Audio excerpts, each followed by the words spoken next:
Again, former gubernatorial candidate Debra Medina joining us from her home in Wharton. And so what is ahead for you? Obviously, you have a business, you have a family.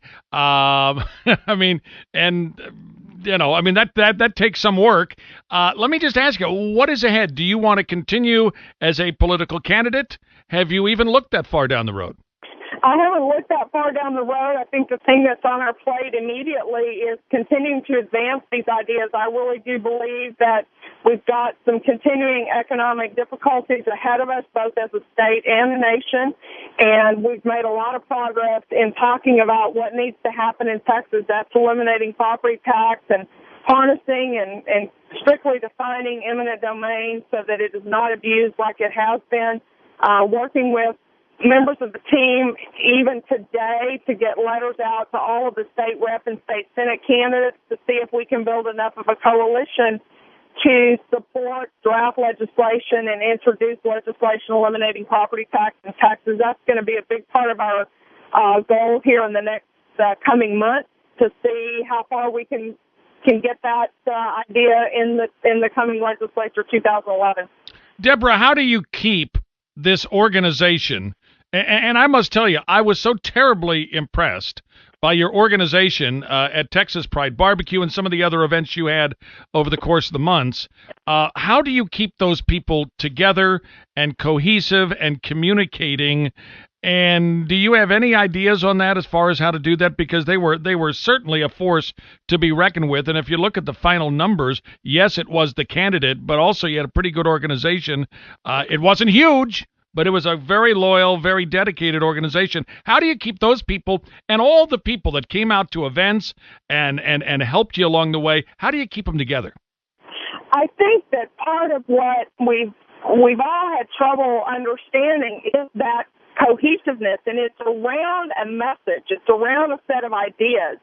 And I think that especially the leadership around those that stepped up in the positions of leadership around the state of Texas were willing to accept individual liberty and say, you know what, you don't have to be just like I am in every way. We want to agree on what the role of government is and what individual liberty and freedom looks like. And those are the places that we're united. I think so often in politics and even in life, we unite with people until there's one little area where we disagree, and then we're lost. And we've been able to see in these freedom campaigns, these constitutional campaigns, people are recognizing, we don't really have to agree on everything. We just have to agree on these few things and respect one another and allow that kind of difference. And boy, it's been a wonderful campaign. We had that even among our hired staff.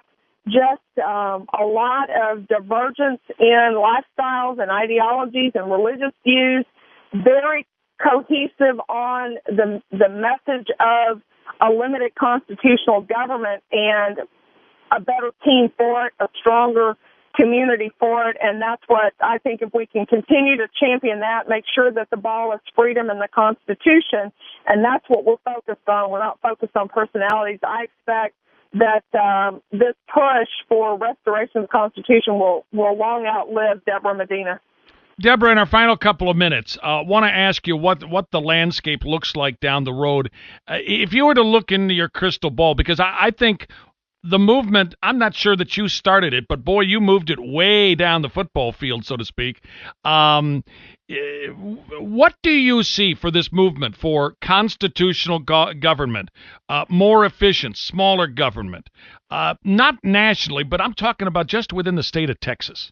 Well, I think that the thing that I was most struck by in the election was we seem to have, at least the media and much of the information that we're being given, telling us that Texans that there's this anti-incumbent mood around the country, and we were going to see that in the Republican primary in Texas. By and large, we did not.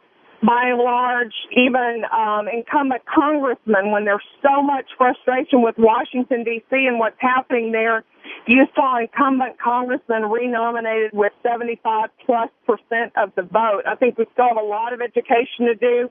That idea that everybody else's congressman is bad, but mine is good, that's true all up and down the ballot.